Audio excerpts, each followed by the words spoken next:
Hey guys, this is Darryl from Washington, D.C., actually Upper Marlboro, Maryland, about 30 minutes outside of our nation's capital. And hopefully, just a quick video, an update from my initial video, which I think was about 8 months ago. And a big shout out to G-Man. This is happening because of G-Man's request. My first video happened as a result of G-Man's request. So G-Man, this is for you. Um, I'm constantly encouraged by your recovery, your strength, your love, and that emanates through your videos. I always watch you whenever I'm up.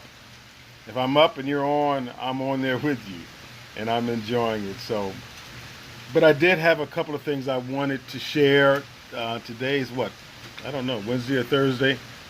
I don't even know anymore. My life is so interesting. I don't really keep up with the days. It's either Wednesday or Thursday. But it's raining. It's a beautiful rainy day. I love rainy days. And I'm sitting out on my back porch. And I'm relaxing. But I did want to share something that happened to me. I guess it may have been about 4 or 5 months ago now. It was a couple months after the awakening, or whatever you want to call it, the higher level of consciousness that happened within me. But one day I was seated out here, sitting out here on my screen back porch as I am now, and I'm sure I was watching some YouTube videos. As you know, I do a lot of that out here, just enjoying that. The next thing I knew, or the next thing I realized, I was on the floor, on the floor here of my back porch. I don't know how I got down there. I don't remember anything precipitating to get me there. I just was there on the floor, on the ground. And I was aware of it. I was conscious that I was down there, because I was saying, why are you down here on this floor? What are you doing down here? I was asking myself that while I was down there. So it's weird. I'll try to describe it as best I can. And I get so frustrated with people trying to describe their experiences and they seem not to have the words. I get frustrated, but bear with me. I understand how that is now. But so I'm on the floor, on the ground here, and then I'm yelling. I'm just like, ah, ah. No pain or anything, just yelling. So, and I'm aware of it. I'm conscious. I'm saying, Darryl, why are you yelling? Get up off this floor. What are you doing? What is going on? So all I know is I just kept yelling, ah, ah, ah. I guess it was loud. I would think it would be loud. I was thinking that I was hollering loud. It felt like I was. So as the yelling continued, then I want to say heard, but it was almost more felt and heard, a voice coming from inside of me. The voice was not outside. It was emanating from inside of me. I heard it and felt it. I can't say that it was a male voice. It was more male than female, and all that's relative, you know. But the emphasis wasn't on male or female. So, you know, it just came across as a neutral voice. And the message was simple. And keep in mind, I'm down on the ground yelling, ah. Then the message comes. And the message was this: put others first. Put others first. Put others first. Over and over again. I'm down there yelling, ah! Put others first. Put others first. So maybe after, I don't know, you know, the time piece is lost, but I would imagine maybe after 10 minutes of hearing that and yelling, I think I said, okay, okay, I got it. Put others first. It continued. Put others first. And I'm continuing yelling. Ah. And then the thought came to me while I was down there yelling, and the message was still coming with first. Something came in my mind and said, Darryl, people are going to hear you. Would you stop this yelling and get up off this floor? I want to stop this. So I said to whatever this was, this experience, I said, I want to stop this. And it was so weird. What happened was, so the voice said, okay, stop. Floored me. While I'm still down there yelling and screaming, this stand put it first, it said, okay, well then stop. Just like that. And it took me kind of aback, because I said, oh, because I thought I was being forced to do it. I said, oh, I can stop if I want to. And then so I said, thought to myself, well, I don't want to stop. And then the voice said, well, don't stop. Just like that. So I continued to yell. Ah, ah, ah. And I'm seeing myself on the ground doing that, hearing the message, put others first, put others first. So this must have gone on for another maybe 10 or 15 minutes, because I felt my back was feeling kind of sore. I was talking to myself while it was going on. I said, Darryl, you've got to get up off this floor. My back is beginning to hurt. This is uncomfortable. But I kept yelling because it felt kind of good for some weird way. The yelling felt good, and in the yelling, I had a thought to myself. I said, oh my God, the voice I'm hearing is God. And that just blew my mind, because I was confident it wasn't my voice, and I was confident it wasn't coming from outside anywhere. It was emanating from inside of me.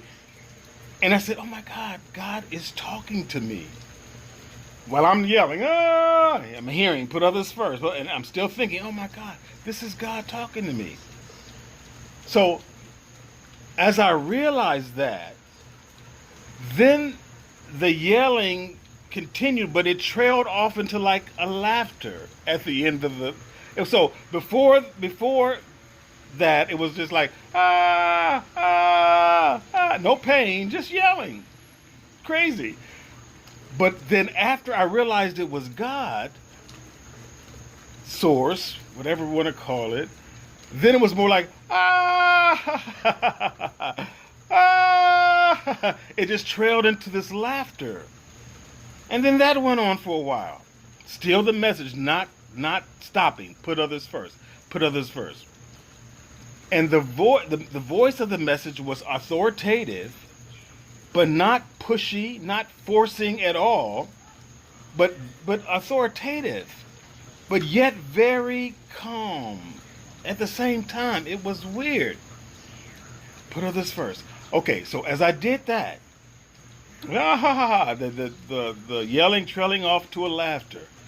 I'm still down there saying, okay, I got to get up. I got to get up. Then the message had an extension to it. You know, maybe after 20 minutes of the put others first, then the message said, put others first, love Martin. Put others first, love Martin. Okay, so I'm put this first, love Martin. Okay. So it finally ended. That was it. That was the only the main message was put others first. Then the extended lesser message was love Martin. Okay, so it finally ended. I'm laying on the ground, and I get up. And I'm sitting here like I'm sitting here now, just saying, what the hell was that? What the hell happened? I had no recollection of getting down on that ground. I remembered everything from the ground on, but I don't know how I got down there or why. I remember getting up. I remember how it ended. I remember conscious of all of it. And after I got back up in my seat, I said, what the hell was that? That was wild. So I went on back and went into the house and I sat down and I just kind of pondered it. It was with me for a while, but then, this is maybe 5 months ago. Very profound. So I've never forgotten it, but I had never really shared it either. So I wanted to share that, for whatever it's worth. Um, if it resonates in any kind of way, enjoy it or not or whatever. But I wanted to share it. But I did want to share what I feel like what that was about. Um, and this may resonate with you. There is a matter of fact. It's right over here to the left. Maybe I'll show you guys in a minute. Hanging on my wall here on my outside back porch. There's I have a proverb from Ghana, and it was a poster that I had framed, glass and framed. It's really nice. Maybe I can show it to you guys. I don't know if you can see that. I don't know if you can see that. Anyway, the proverb says, "The ruin of a nation begins in the homes of its people." The ruin of a nation begins in the homes of its people. It's from Ghana, and I love that. I didn't understand what it, I kind of thought I knew what it meant, but I've always loved it. That's why I had it framed and I put it on the wall. Well, this incident, what was resonating to me from this incident was primarily about love, but not just love specifically in terms of loving what's and who's at home. And let me see if I can say it a different way. The proverb says, "The ruin of a nation begins in the homes of its people." If there is no love in your home, that emanates into the universe, and that emanates into the world, the city, the country, the world, the universe. The message for me was, we are love, and we all know that. But we often miss the fact of who we are to love, or we confuse the notion of who we are to love. Or we spend most of our lives and time wondering, am I loving the right person? Am I loving the right way? Am I loving rightly? And this is what the message was for me.